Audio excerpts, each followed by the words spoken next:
mês da nossa série da confissão de fé. Então acho que foi todo mês de julho, agora um mês de agosto e setembro a gente começa uma nova série de estudos, mas para a gente fechar, né, esse mês avançando na nossa confissão de fé, a frase que nós vamos tratar hoje é: nós cremos que não existem pessoas que Deus não possa salvar. Não existem pessoas que Deus não possa salvar. Deus salva até fariseu. Você acredita nisso? Salvou Nicodemos? Pois é, para isso a gente vai ler Atos dos Apóstolos, capítulo 16. Amém. Quem ainda tem voz aí está gritando para a palavra, é isso aí. Atos dos Apóstolos, capítulo 16, versículo 11. Vamos nos colocar de pé para a gente ler a palavra do Senhor nessa noite. Atos dos Apóstolos, capítulo 16, a partir do versículo 11. Diz assim o texto: navegando de Troade, fomos correndo em caminho direto para Samotrácia, e no dia seguinte para Neápolis, e dali para Filipos, que é a primeira cidade dessa parte da Macedônia, e é uma colônia, e estivemos alguns dias nessa cidade. No dia em que saímos fora das portas para a beira do rio, onde se costumava fazer oração, e assentando-nos falamos às mulheres que ali se juntaram. E uma certa mulher chamada Lídia, vendedora de púrpura da cidade de Tiatira, que servia a Deus, nos ouvia, e o Senhor lhe abriu o coração para que estivesse atenta ao que Paulo dizia. E depois que foi batizada, ela e sua casa nos rogou, dizendo: se haveis julgado que eu seja fiel ao Senhor, entrem em minha casa, fiquem ali. E nos constrangeu a isso. E aconteceu que, indo nós à oração, nos saiu ao encontro uma jovem que tinha o espírito de adivinhação, a qual, adivinhando, dava grande lucro aos seus senhores. Então, gente, a gente vai ver que é uma moça que, se muitos olhassem na igreja, seria uma profetisa, né? Mas na verdade era um espírito de adivinhação que não era o espírito do Senhor. Então muito cuidado com quem nós chamamos de profeta do Senhor. Martinho Lutero diz que a gente precisa lembrar que o diabo também tem seus milagres, né? E esta, segundo a Paulo e a nós, clamava dizendo: estes homens que nos anunciam o caminho da salvação são servos do Deus Altíssimo. Olha que interessante, essa mulher está dizendo uma verdade para Paulo. Mas muitas vezes a estratégia de Satanás para nos derrubar é nos dizer a verdade para inflar nosso ego. Então essa mulher, ela começa a dizer uma verdade: estes homens que nos anunciam o caminho da salvação são servos do Deus Altíssimo. E isso fez elas por muitos dias. Mas Paulo, perturbado, voltou-se e disse ao Espírito: em nome de Jesus Cristo, te mando que saias dela. E na mesma hora saiu. Primeira pessoa que evangeliza na força do ódio, né? Ficou tão irritado que ele mandou o demônio sair do corpo da mulher. E vendo seus senhores que a esperança do seu lucro estava perdida, prenderam Paulo e Silas e os levaram à praça, à presença dos magistrados. E apresentando-os aos magistrados, disseram: estes homens, sendo judeus, perturbaram a nossa cidade, nos expõem costumes que não nos é lícito receber nem praticar, visto que somos romanos. A multidão se levantou unida contra ele. Para acusar os outros, o pessoal se une mesmo, né? E os magistrados, rasgando-lhes as vestes, mandaram açoitá-los com varas. E havendo-lhes dado muitos açoites, os lançaram na prisão, mandando o carcereiro que os guardasse com segurança, o qual, tendo recebido tal ordem, lançou no cárcere interior e lhe segurou os pés no tronco. Perto da meia-noite, Paulo e Silas oravam e cantavam hinos a Deus, e outros presos os escutavam. De repente, sobreveio um grande terremoto, que os alicerces do cárcere se moveram, e logo se abriram todas as portas, e foram soltas as prisões de todos. E acordando o carcereiro, vendo abertas as portas da prisão, tirou a espada e quis se matar, cuidando que os presos já tinham fugido. Mas Paulo clamou com grande voz, dizendo: não faça nenhum mal, estamos todos aqui. E pedindo luz, saltou dentro, e todo trêmulo se prostrou ante a Paulo e Silas. E tirando-os para fora, disse: senhores, que é necessário que eu faça para ser salvo? E eles disseram: olha, para você ser salvo, você precisa mudar tudo na sua vida. Você tem que mudar essas roupas que você veste, você tem que mudar a sua forma de falar, você tem que passar por... Não, eles disseram: crê no Senhor Jesus, e serás salvo, tu e a tua casa. Senhor, essa é a tua palavra.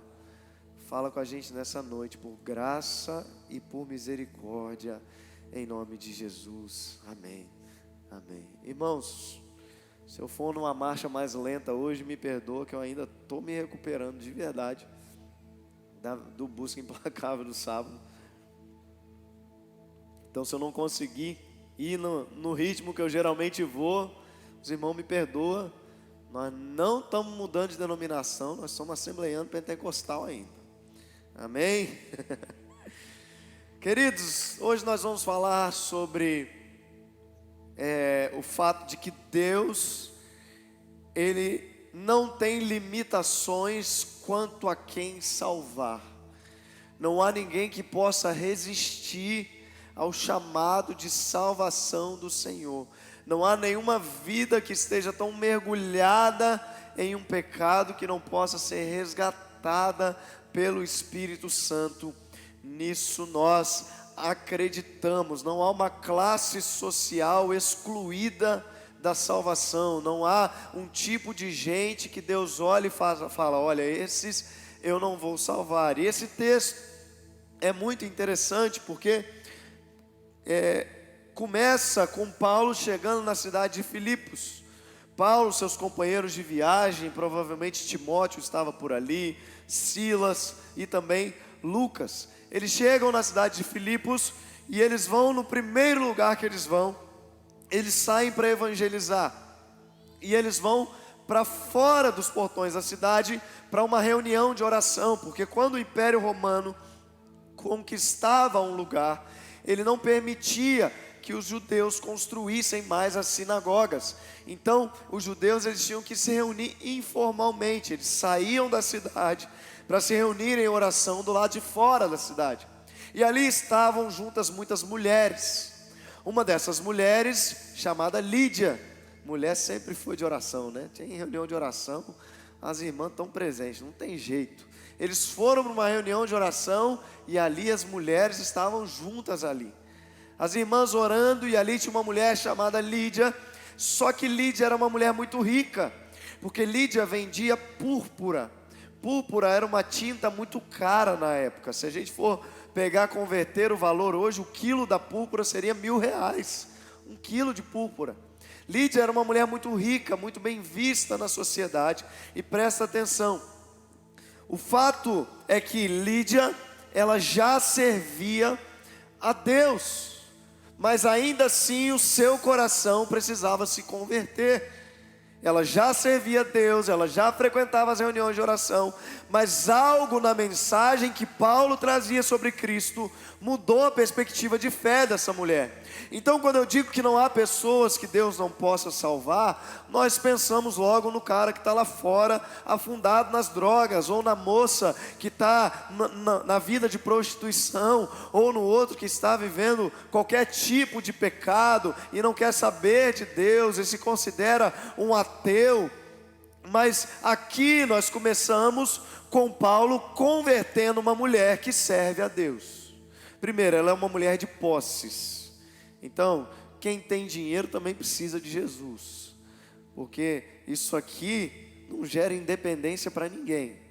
Isso aqui não gera salvação para ninguém. Isso aqui não preenche o vazio de ninguém. Quantas pessoas milionárias tiraram sua própria vida porque lhes faltava alguma coisa? Então, essa mulher de posses já servia a Deus. E mesmo assim ela precisava se converter. É por isso que a conversão, ela não tem a ver com um mero serviço prestado. Nós temos a ideia de que a pessoa convertida é aquela que está 24 horas servindo na igreja. É aquela que faz o que precisa dela na igreja. Sim, isso é um dos frutos de uma pessoa que ama Jesus, mas nem sempre aquele que serve é aquele que está verdadeiramente convertido. Pedro era um cara extremamente disposto a servir a Jesus. Pedro era um cara extremamente disposto a tomar a frente, a falar, a servir, a fazer, mas em um momento da vida dele, Deus disse para ele: para trás de mim, Satanás, está endemoniado. Que isso? Pedro era um homem que tentava esconder as suas imperfeições, o seu temperamento atrás de um serviço. E muitas vezes nós fazemos isso diante do Senhor. Estamos na igreja e queremos esconder uma vida completamente errada atrás de um serviço bem feito. E aí eu sirvo a Deus porque aí ninguém olha para os meus pecados. Eu sirvo a Deus porque aí ninguém olha para a minha falha de caráter. Mas quando o Evangelho de Jesus é apresentado, você entende, o meu serviço não é suficiente. Eu preciso escolher a melhor parte, eu preciso ir para os pés de Jesus. Essa mulher então, ela já servia ao Senhor, mas ela precisava se converter. Então ela ouve a mensagem de Paulo e o seu coração se abre. Porque é isso que uma mensagem do Evangelho bem pregada faz. É isso que o Espírito Santo de Deus, através da autoridade que Ele entregou aos seus homens, Ele faz no coração das pessoas. Ele abre o coração, porque a fé vem pelo ouvir.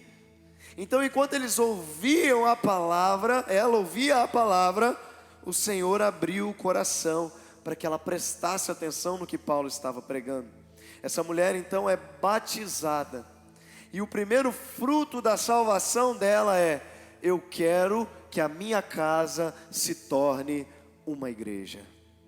Meu irmão, não tem como você vir para a igreja sendo convertido e viver o inferno dentro de casa. Fazer o inferno dentro de casa, na verdade.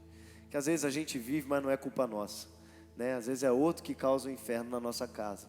Mas não tem como você vir aqui, pedir para o céu descer, mas você traz a atmosfera do inferno para sua casa. Você chega na sua casa, todo mundo se perturba. Você chega na sua casa, arruma briga com tudo, arruma confusão com todo mundo, xinga todo mundo, fala mal, não contribui, não faz nada para a sua casa. Aí você vem para a igreja e diz: deixa o céu descer, Espírito Santo, venha o teu reino aqui na terra como nos céus. Mas olha só o que essa mulher entendeu: uma vez que eu entreguei meu coração para Jesus, a minha casa tem que se tornar uma igreja. Eu preciso servir a Jesus na minha casa. Eu preciso levar Jesus para minha casa. Eu preciso que a minha casa se torne um ambiente em que Jesus está presente. Então nós temos aqui primeiro a conversão em Filipos. Uma mulher rica, de posses, e que já servia a Deus, bem vista na sociedade, que se converte a Jesus. A gente fala: não, mas aí está fácil, ela já servia ao Senhor. O caminho estava meio que aberto para ela entregar a sua vida para Jesus. Aí a gente vai para a segunda salvação em Filipos. Uma moça endemoniada, com espírito de adivinhação e escrava de homens que queriam explorá-la. Então presta atenção, porque a gente vai de um ponto para o outro. Nós temos uma mulher independente financeiramente, de muitas posses e muitos bens, que já servia a Deus. Agora nós temos uma jovem com um espírito maligno, escrava, pobre, dependente dos seus senhores. Essa mulher, ela vai atrás de Paulo e Silas, e ela vai dizendo verdades para eles. Eles eram homens de Deus, eles estavam pregando o Evangelho, eles eram homens que traziam a presença do Senhor, eles estavam anunciando o caminho da salvação. Essa mulher falou a verdade, ela estava fazendo um discurso verdadeiro. Por que Paulo se irrita com essa mulher? Qual é a razão do apóstolo Paulo se perturbar com aquela verdade no coração dele? Porque Paulo começou a ver que a verdade foi sendo repetida por dias e dias, mas não gerou salvação no coração daquela mulher. Então, peraí, tem alguma coisa errada. Se eu repito a verdade e ela não gera salvação, tem algo errado. Se eu conheço a verdade e ela não gera salvação, tem alguma coisa estranha. O que falta? E aí eu lembrei de quando Jesus vira para um fariseu e diz assim: você está perto do reino. Essa frase, eu não sei se você já parou para refletir sobre essa frase. Porque, meu irmão, se você está perto ou se você está longe, você está fora. E aí você está perto, você está longe, tanto faz. Mas por que Jesus diz que esse homem está perto do reino? Porque esse homem pergunta para Jesus assim: qual é o mandamento mais importante? Aí Jesus fala para ele: olha, ame o Senhor teu Deus de todo o seu coração, de toda a sua mente, de todo o seu entendimento, e o teu próximo como a ti mesmo. E aí ele diz assim: concordo. Muito boa essa palavra. É verdade, aleluia. Eita glória, o mistério. Falou a verdade. Aí Jesus vira para ele e fala assim: você está perto do reino. Sabe o que Jesus está dizendo? Você até concorda, mas te falta praticar. Você até sabe que é verdade, você até fala da verdade, mas te falta viver a verdade. Uma verdade só dita e não praticada não deve causar alegria, mas perturbação no nosso coração. Essa mulher passou dias falando a verdade, mas ainda não estava vivendo a verdade. Ela passou dias repetindo a verdade, mas sendo oprimida por um espírito maligno que estava dentro dela. Então Paulo, perturbado, diz: em nome de Jesus, sai dela. E no mesmo instante, essa mulher foi liberta. O microfone aqui.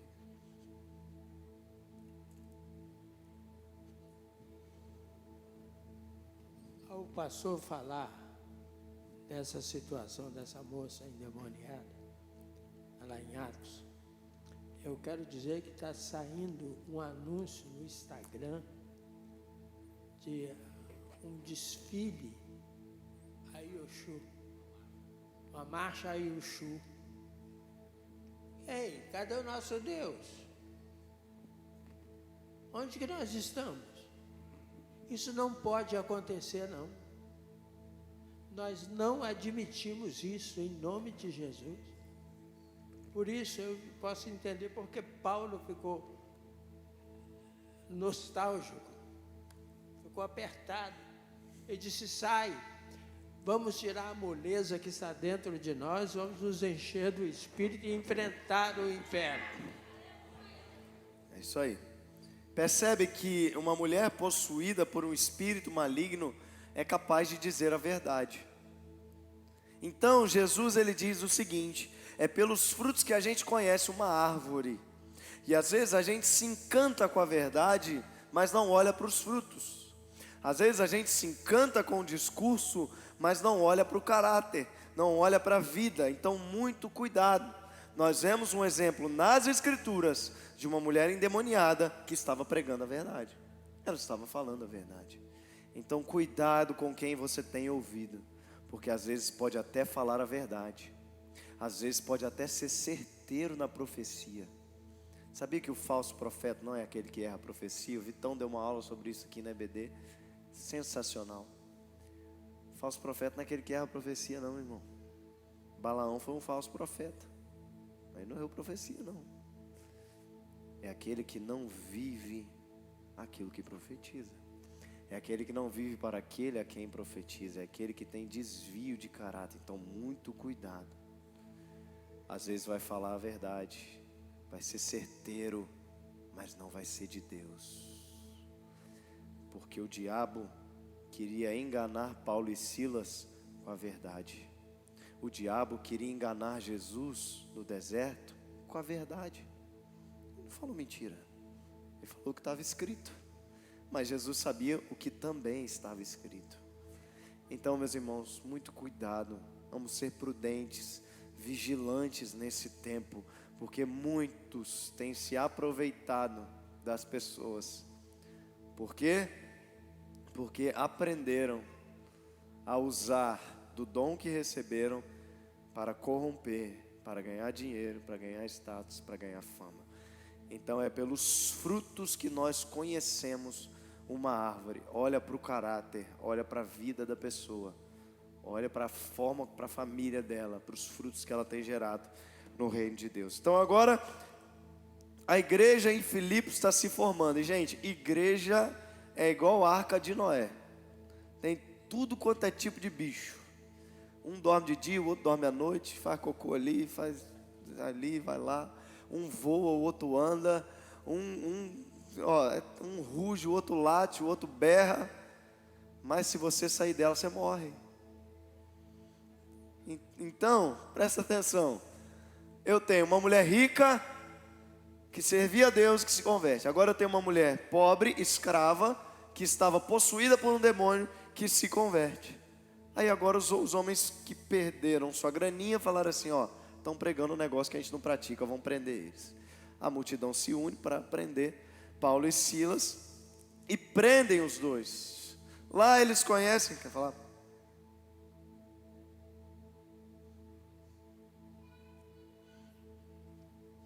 Eles sabiam que mulher era aquela, mas como dava dinheiro, dá um jeitinho. É o caso de ter um irmão que tem um restaurante, ele vende arroz, feijão, peixe, mas vende vinho, cachaça, cerveja. Isso não agrada a Deus. Então, o povo então se une e prende Paulo e Silas. E lá um carcereiro joga eles na prisão, amarra os pés dele num tronco. E aí está o carcereiro sentado, tranquilo, o turno devia estar acabando ou começando, né? Vai saber se ele estava indo embora para casa ou não. E está ouvindo uma cantoria, bem lá no fundo, aqueles homens cantando músicas ao Senhor. É interessante como que os apóstolos não perdiam a motivação, não é? Se fosse nós naquela prisão, ai Senhor, eu saí para evangelizar, terminei preso, fui fazer tua obra, Pai. Estou aqui preso, saí para evangelizar. Estou aqui, o Senhor não me ama. Que é isso? Vou procurar outra igreja, outra coisa para fazer da minha vida. Cadê? Não é? Saí para evangelizar, em vez de receber uma oferta, recebi uma prisão, uma cadeia. Mas Paulo e Silas estão adorando a Deus. Eles escolheram entregar o coração deles para Jesus. E presta atenção, não há pessoas que Deus não possa salvar, e não há lugares que Deus não possa alcançar pessoas. E aí às vezes a gente perde a oportunidade de alcançar alguém com o amor de Jesus, porque a gente não está feliz com o lugar que a gente está. Ai, não aguento mais esse trabalho, Jesus. Às vezes o Senhor está permitindo você ficar lá porque tem alguém ali que precisa ouvir o Evangelho através da sua vida. Ai, Senhor, não aguento mais morar nessa rua, nessa casa, esses vizinhos fofoqueiros, meu Deus do céu. Às vezes o Senhor está te permitindo que você fique ali, porque tem alguém que precisa ser alcançado através da sua vida. Mas se você passar por seu vizinho e fechar o vidro do carro, ele vai continuar falando de você, meu irmão. Agora, se você passar, abrir seu vidro e falar, Deus abençoe sua vida, em nome de Jesus, vou orar por você. E criar um relacionamento, então as coisas vão mudar. Então presta atenção, não há pessoas que Deus não possa salvar, e não há lugares que Deus não possa usar a sua vida para tocar no coração de pessoas. Uma vez eu fui buscar minha irmã em Vitória, e aí parei o carro na rua, e aí veio um flanelinha. Aí, amigo, tudo bem? Posso dar uma olhada no carro aí? Falei, claro, fica à vontade, meu filho, olha aí. Aí na volta, eu voltando, ele já veio. E aí, mano? Não, perdão. Na ida eu apertei a mão dele e falei assim, boa noite, qual o seu nome? Ele falou, meu nome é fulano. Eu falei, prazer, meu nome é Marcos, mas pode olhar meu carro aí. Fui, busquei minha irmã, na volta ele veio. E aí, cara? Eu falei, e aí, tudo bem? Tirei R$10 do bolso e dei para ele. Irmão, quando eu tirei os R$10 do bolso, parecia que eu tinha tirado a chave do carro e falado, toma meu filho, meu carro é seu. Ele, meu Deus do céu, bem que eu falei que você era diferente. Eu falei para os meninos ali, você chegou, você me deu boa noite, você perguntou meu nome, você se interessou por mim. Eu falei, pois é, meu filho, eu acredito que se não fosse por Jesus, eu estaria muito pior do que você, por isso que eu respeito você. E ele falou, aí eu falei assim, você é crente? Ele falou, sou desviado. Eu falei, então volta para Jesus, meu filho, pelo amor de Deus, Deus me fez parar o carro aqui só para falar com você. Então, às vezes, a gente perde a oportunidade de alcançar o coração de alguém, porque a gente está distraído, não abre os olhos e os ouvidos para a oportunidade que o Senhor tem nos dado. Então, meu irmão, esteja atento. Paulo e Silas podiam ficar na prisão lá. Ai, vim fazer a obra, então Deus vai ter que mandar um anjo aqui para... Não vou fazendo mais nada. Não quero saber. Não, eles escolheram adorar ao Senhor. E a adoração deles abriu as cadeias. Mas esse não foi o maior milagre daquela noite, meu irmão. O maior milagre daquela noite não foi o terremoto. O maior milagre daquela noite não foi as cadeias se abrirem. O maior milagre daquela noite foi um carcereiro que olha para aquelas cadeias abertas e diz: eles vão me matar mesmo? Então eu vou me matar logo. E Paulo fala: não, ninguém fugiu não, fica tranquilo, nós ainda estamos aqui. Aí aquele homem, ele vendo o que Paulo e Silas fez, ele falou: eu quero isso para mim também. Mas olha que coisa, olha um detalhe tão lindo do texto, porque, gente, a Bíblia tem uns detalhes que às vezes a gente passa despercebido e a gente não entende. Olha só, esse homem, estava tudo escuro, meia-noite, quando Paulo grita para ele: não faça mal nenhum, esse homem pede luz. Ele fala assim: me dá uma luz aí, versículo 29. E pedindo luz, ele fala: me dá uma luz, porque esse homem acabou de iluminar minha alma com o que ele fez. Me dá uma luz, porque algo acendeu no meu coração aqui. Me dá uma luz, porque eu preciso saber quem esse homem é, porque algo trouxe clareza no meu coração daquilo que eu preciso viver. Então ele entra naquela cadeia que Paulo estava na cela, se prostra ante dele e diz: o que eu preciso fazer? Eu faço qualquer coisa. Eu faço qualquer coisa para servir esse Jesus que vocês servem. Porque vocês chegaram aqui, foram acusados injustamente, mas vocês adoraram. Vocês chegaram aqui, eu bati em vocês, eu torturei vocês. Vocês podiam ter deixado eu me matar, mas vocês não deixaram. O que eu preciso fazer para viver isso aí? Aí Paulo diz: crê no Senhor Jesus e será salvo não somente tu, mas a tua casa. Então nós temos a igreja formada em Filipos. Uma rica devia sustentar a igreja, queria a igreja na casa dela, uma ex-escrava endemoniada e um carcereiro, sua família. E aqui está a grande questão da nossa mensagem. Porque se nós acreditamos que não há pessoas que Deus não possa salvar, nós como igreja temos que estar preparados para conviver e amar com todo tipo de pessoas. Não adianta eu dizer: Deus pode salvar qualquer um, mas quando um drogado entrar aqui na igreja, eu olhar para ele de cima a baixo: eu, hein? O que esse homem está fazendo aqui? Não adianta eu dizer: não há pessoas que Deus não possa salvar, e não saber conviver com todo tipo de gente. Meu irmão, se você não, eu não consigo conviver com esse tipo de gente, então não dá para a gente ser igreja. Não dá para. Se nós cremos que Deus pode salvar qualquer um, então vai ter tudo quanto é tipo de gente aqui dentro.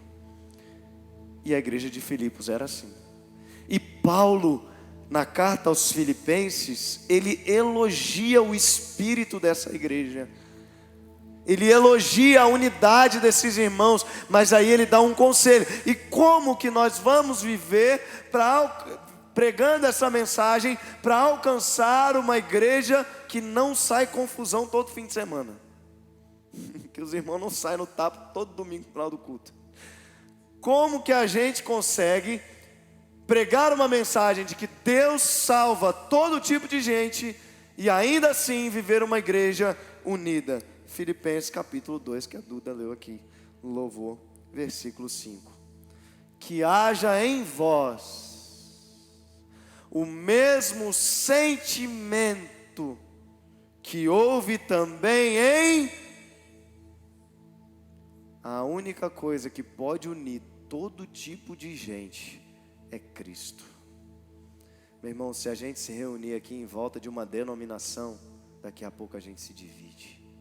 Se a gente se reunir aqui em volta de um pastor, daqui a pouco a gente se divide. Se a gente se reunir aqui em volta de um prédio, daqui a pouco a gente se divide. Se a gente se reunir aqui em volta de uma teologia, daqui a pouco a gente se divide. Mas se a gente se reúne aqui debaixo do nome de Jesus, se a gente entra aqui com o coração firmado em Jesus, querendo ser igual a Jesus, olhando para o nosso irmão e vendo Jesus na vida dele, então não há nada que possa nos separar. Porque o que nos une é maior do que aquilo que nos separa. Então, meu irmão, nós vamos continuar crendo que Deus pode salvar o mais perdido pecador. Que Deus pode salvar aquela pessoa que a gente olhava e dizia: meu Deus, não tem como mais. Deus pode alcançar aquele coração. Mas se a gente não se preparar como igreja para receber essas pessoas aqui, então é melhor a gente parar de pregar isso. Se a gente fala assim: Deus salva a sua vida, meu irmão, mas chega na igreja a gente te joga fora, tá? Né? Deus, Jesus é o caminho, mas a gente vai te parar no meio do caminho e vai mandar você voltar.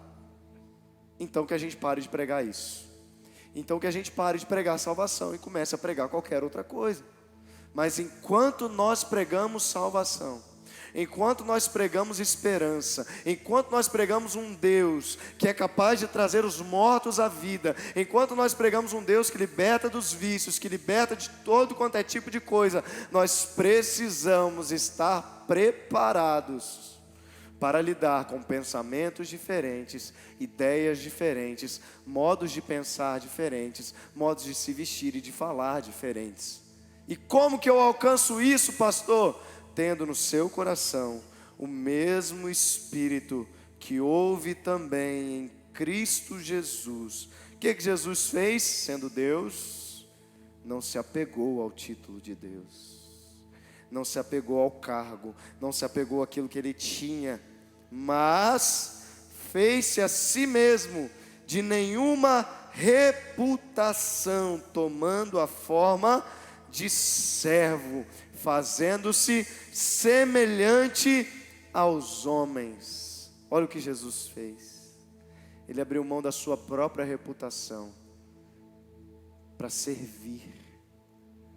Meu irmão, nós estamos aqui para servir uns aos outros. Não é para ser servido não, irmão. Você não veio para um rodízio não, irmão. Você veio para a igreja.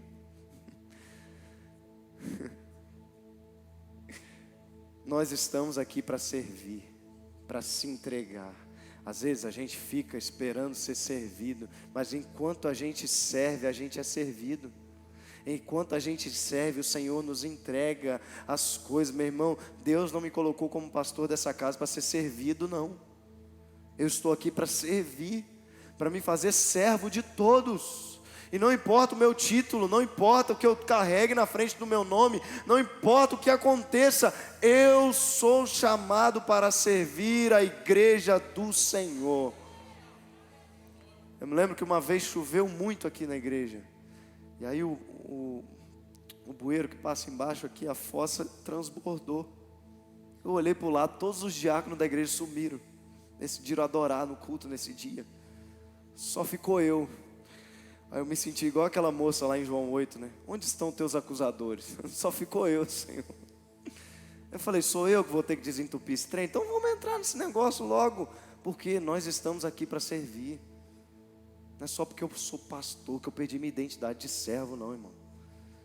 Eu não sou um pastor que serve, eu sou um servo que pastoreia, que está pastoreando, mas eu estou aqui a serviço do Senhor, a serviço da igreja, a serviço dos meus irmãos. Enquanto a gente não tiver essa mentalidade, a gente vai continuar brigando. Enquanto a gente não tiver essa mentalidade, a gente vai continuar se dividindo, abrindo igreja de tudo quanto é canto, para a gente poder se sentir, achar que a gente está um pouco melhor. Então, meu irmão, se você quiser continuar pregando a mensagem da salvação, é melhor você se preparar para receber essas pessoas e não jogá-las fora. Amém? Vamos colocar de pé.